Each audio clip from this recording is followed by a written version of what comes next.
వాళ్ళ మధ్య సంభాషణ ఎలా ఉంటుందో చూద్దాం.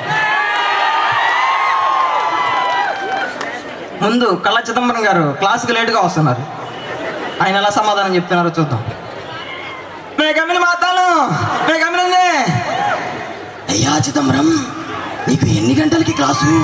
నువ్వు ఎన్ని గంటలకు వస్తున్నావు?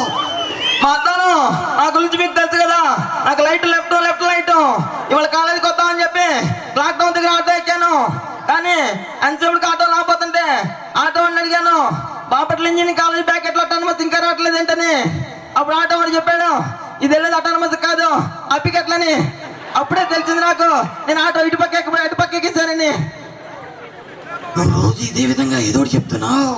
సరేరా, లోపలికి రా, వచ్చి కూర్చో. ఏమండి, ఎవరండి ఈ మురళి? ఏమయ్యా, ఏం పీకేవయ్యా నువ్వు పరీక్షలో? ఎవరయ్యా ఈ పీకే మురళి? రాజా, రాజా, నేను రాజా, I love you.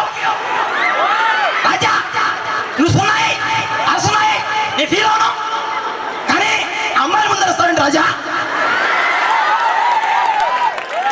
ఆయన పోసాని అమ్మాయిల ముందు ఫీల్ అయ్యేది అబ్బాయిలు. ఆయన నువ్వు కాదు, కూర్చోయా, కూర్చో. ఆ మ్యాటరే ఏంటండి, నేను ఎంత రాసినా కూడా నాకు తక్కువ మార్కులు ఇస్తారే. ఏదో కొండవలస నీ పేపర్ ఎదుటి. ఏమయ్యా, సమ్మిచ్చి సాల్వ్ చేయమంటే సొల్లు రాసావా నువ్వు? ఎట్లా వేస్తావా మార్కులు? అయినా ఎగ్జామ్లో రాయమంటే మీకు వచ్చింది రాయటం కాదు నాయన, మేము ఇచ్చింది రాయాలి. అయితే ఓకే.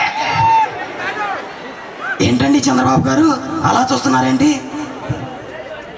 చూడండి మాస్టర్, నేను ఎప్పుడు ఎంత బాగా రాస్తాను సరే, మీరు నాకు మార్కులు తగ్గిస్తామన్నారు. ఇది ఎంతవరకు న్యాయమని ప్రశ్నిస్తామన్నాను. ఏది పేపర్ ఏదయ్యా? ఏమయ్యా, డెఫినేషన్ రాయమంటే నీకు నచ్చినట్టు రాసావు. అసలు డెఫినేషన్ అంటే ఏంటయ్యా? ఓల్డెన్ డేస్ గోల్డెన్ వర్డ్స్ అయ్యా అవి. ఉన్నట్టు రాయాలి నాయన. మాస్టర్, మీరు కొంచెం కాన్సన్ట్రేట్ చేసి చూస్తే అందులో ఉన్న కాన్సెప్ట్ కనబడుతుంది. నేను రాత్రి పగలు కష్టపడి చదివి రాశాను, మీరు మార్కులు వేయట్లేదు. అవన్నీ నాకు తెలీదు, నువ్వు ఉన్నట్టు రాయలేదు. వెళ్ళి కూర్చో. తల్లి షర్మిళ, ఏంటమ్మా నువ్వు మొన్న ఎగ్జామ్కి ఆబ్సెంట్ అయ్యావంట? నాన్నగారు 5 నిమిషాల సేపు నేను ఎగ్జామ్కి రాలేదని చెప్పి నన్ను ఎగ్జామ్ రాయకుండా బయటికి పంపించేశారు జీకే గారు. ఇది ఎంత న్యాయమని నేను అడుగుతా ఉన్నాను. తల్లి, నువ్వు ఎగ్జామ్ రాయలేదన్న తొంగల్లో గొంతు పోయినట్టుంది. కూర్చో తల్లి. ఏమండి సత్యనారాయణ గారు, మీరు వైట్ పేపర్ ఇచ్చారంట ఎగ్జామ్లో, ఎందుకని? ఏం మాట్లాడుతున్నా మాస్టర్? ఎగ్జామ్ ఉన్నా కళ్ళు మూతలు పడతాయి, కళ్ళు మూసి కళ్ళు తీసి లోపల ఎగ్జామ్ అయిపోయిందంటారు. ఏంటి?